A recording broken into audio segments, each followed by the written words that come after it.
Ever think about robots like actually being used to help seniors? It's wild.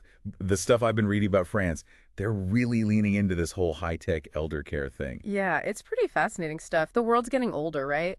Like by 2050, there are going to be like what, 2 billion people over 60. France is really feeling that shift. They're investing a ton in what they call the silver economy. Silver economy. Is that like a fancy way of saying, products and services for older folks? Exactly. And we're not talking like just your grandma's walkers here. This is cutting edge AI, robots, even virtual reality, all aimed at making life better for seniors. So not just like robot butlers then. I have to admit that's kind of what I pictured. It's easy to go there, right? The robot bringing you a martini.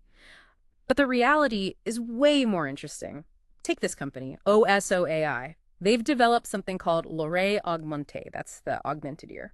It uses AI to analyze sounds in a senior's home. Okay, now that sounds like something that would actually be useful, especially for my grandma. She's always worried about falling, so how's it work? It's really wild. They have this little device, right? And it uses all these algorithms to detect sounds like a thud if someone falls, a crash, even just like a cry for help. And if it picks up on something, boom, it alerts caregivers or family. Wow, so it's like having a 247 guardian angel, especially for, like you said, seniors who live alone. It makes sense why France is putting so much money into this silver economy.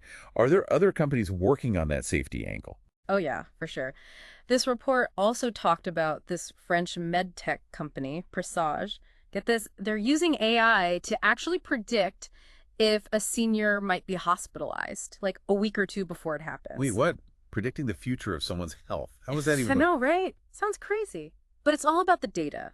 This Presage system looks at a bunch of factors, seniors' nutrition, how their mood's been, even their sleep. And by crunching all that data, it can pick up on these subtle signs that might indicate a hospitalization is coming. Oh, that is proactive care.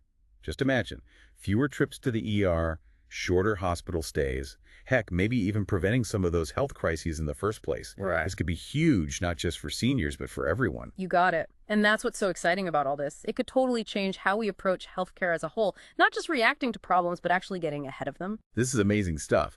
But it's not all like serious medical technology, right? Hmm. Some of these French innovations sound kind of fun, actually. Yeah, for sure.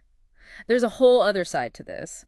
So we've got the healthcare angle, but then there's this big push to use tech to deal with, loneliness, which is huge for seniors. Yeah, definitely. And it's got to be tough for people who maybe can't get around as easily as they used to. Totally. And that's where these companion robots come in. Have you heard of this? Companies like QD and Buddy, they're actually making robots that are supposed to keep seniors company and provide mental stimulation. Okay, I have to be honest, when I hear companion robot, I kind of think of those robot pets that were a thing a while back. Is that what we're talking about? Not exactly. I mean, those were cool and all, but these are way more advanced. These robots can actually have conversations, play games with you. Some can even connect seniors with their families through video calls, that kind of thing. Oh, wow. So it's not just about having a robot buddy to hang out with. It's actually helping them stay connected to the world and maybe not feel so isolated. That's really neat. Are there other companies doing stuff like that, like using technology for more engaging experiences for seniors? Absolutely. This one company, Lumine, they're doing some really cool stuff with VR. So picture this. A senior who can't really travel that easily anymore. With VR, they can be on a beach in Bali. Oh. Or exploring a new city. Some VR experiences can even bring back memories, like let them relive a special moment from their past. Whoa. That's incredible. And not just for entertainment, right? That's got to be so stimulating, keeping their minds and their spirits up. Exactly. It's all connected, physical, mental, emotional. Tech can play a part in all of it. This is really blowing my mind. Speaking of minds, Yeah. this Emobot company, they're using AI in a completely different way. What's their deal? So Emobot is all about mental health. They made this AI system that can actually analyze facial expressions and, get this, detect changes in someone's mood. Wait, seriously, a robot that can tell how you're feeling? That sounds like something out of Blade Runner or something. I know, right? But it's real. And the tech behind it is fascinating. They trained their AI on a massive amount of data, all these facial expressions, so it can pick up on these super subtle things that even we might miss, like those really early warning signs of, say, depression or anxiety, which can be hard to catch in older adults. So instead of just relying on someone to say how they're feeling, caregivers could use something like this to get a more, I don't know, a more objective sense of how someone's really doing. Right. Exactly. Early intervention is key, and this could be a game changer for that. I mean, this is all really cool, but did this research mention like any downsides? Like, I don't, is Yeah. there a point where having all this tech could actually be bad for seniors? Yeah, they did actually. Like, it's not all, robots and roses. There are some experts who are saying, hey, slow down a little. Like, one concern is that seniors could become too reliant on technology, right? And then maybe their social skills suffer, or they're not getting enough exercise because the robot's doing everything for them, stuff like that. That makes sense. Like, we don't want seniors to just be stuck at home hanging out with robots all day. It's all about finding the right balance, Yeah. using tech to make those human connections even better, not like get rid of the human part completely. Yeah, exactly.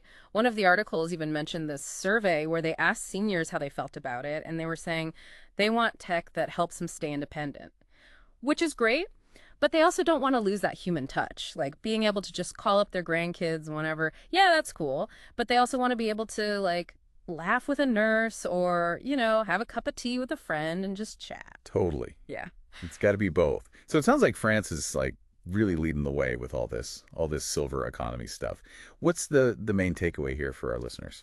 I think it shows us that, tech is going to be a huge part of how we age in the future. Like, this is just the beginning. But, and I think this is really important, we got to be smart about it. Just because we can do something doesn't always mean we should, right? It's about making sure technology is there to help seniors, not the other way around. This has been a really fascinating deep dive. It's amazing to think that tech might actually help people live longer, healthier lives where they can stay connected to the people they love. Definitely. It's a future worth working towards. Absolutely. And on that note, until next time, keep diving deep.